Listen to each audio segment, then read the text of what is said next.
Okay, now the install process is you install your tool on top of your air actuator, just like you did on the old one. And of course the gasket is removed and replaced.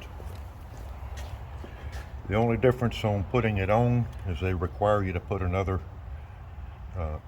stud for alignment pin going on, and it's got to be lower than the tool itself. In the back of the head, cylinder right down in there. I have my helper now. And again, I'm Scott with Xtreme Auto Repair.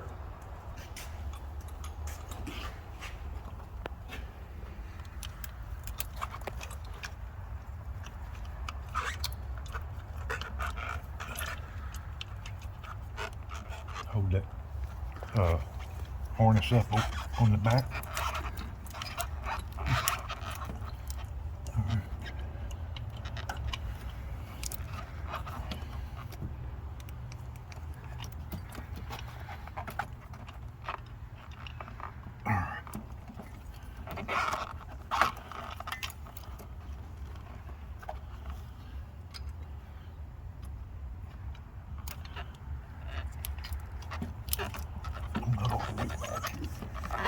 There I am.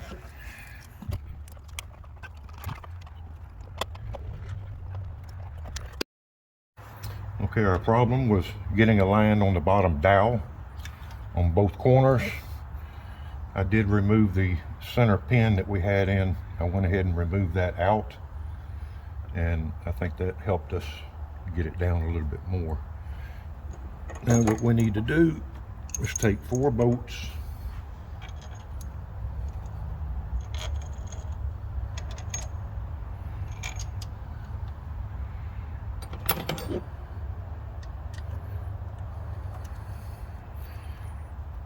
screw them down to hand tight.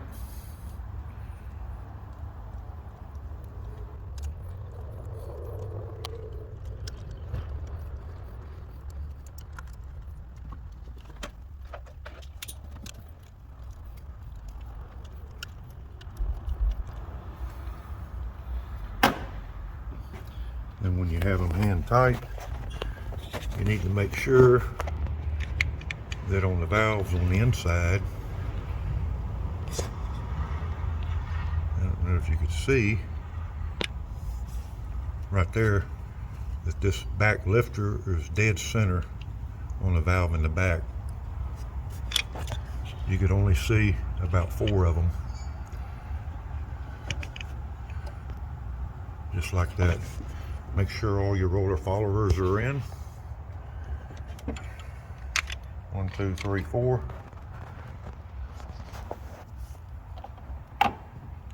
Then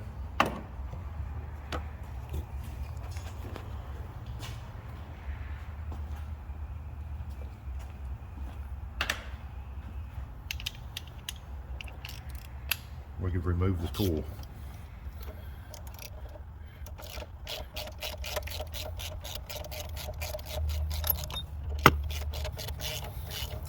No certain sequence on removing the tension on the springs.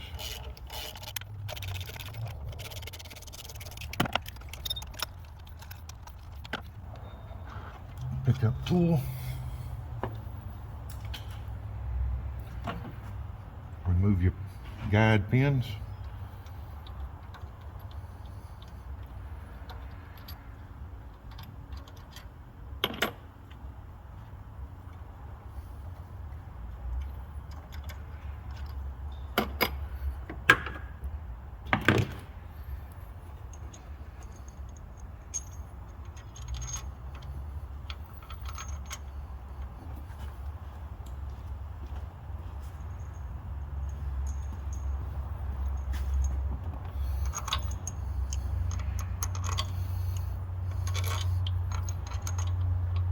Install all your bolts.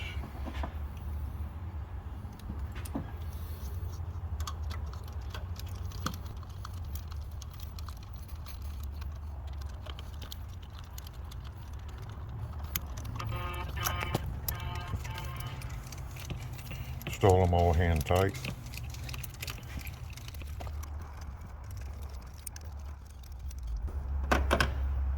And then the last step is this, is the torque sequence.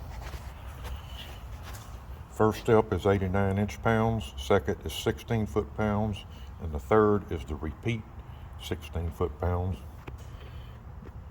And you got 1, 2, 3, 4, 5, 6, 7, 8, 9 back corner, 10 top front corner, and we're going to be using our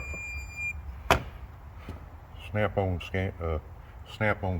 torque to yield torque wrench for that 3/8 inch drive. Thank you.